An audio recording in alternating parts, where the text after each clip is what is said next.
ఇంతవరకు చేలు కోసాక వర్షంలో తడిసిపోయినాయి. ఎకరానికి 7,000 రూపాయలు పెట్టి కోపించాము. కోపించినాక వర్షం వచ్చి తడిసిపోయింది. ఇంతవరకు ఏ అధికారి రాలేదు.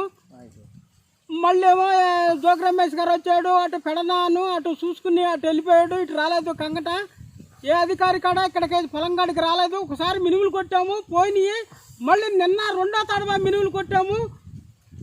మళ్ళీ అటో ఇటుగా ఉందా, పొనమో మొక్క వచ్చేస్తుందా, తిప్పుకుంటా డబ్బులు లేవు.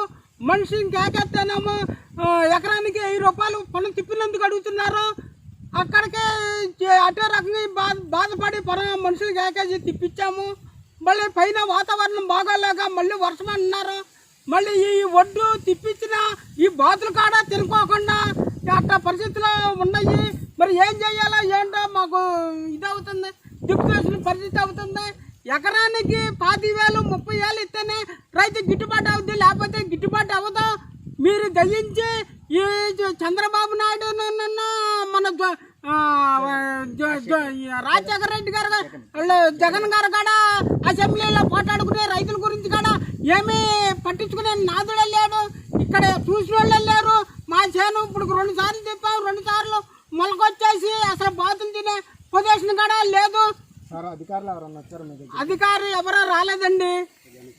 జనసేన పార్టీ వాళ్ళే ఇవాళ వచ్చారు. వచ్చి పొలం కాడికి తీసుకొచ్చి పొట్టాలు తీశారు. మొక్క వచ్చేసి చాలా బాధపడ్డారు వాళ్ళును.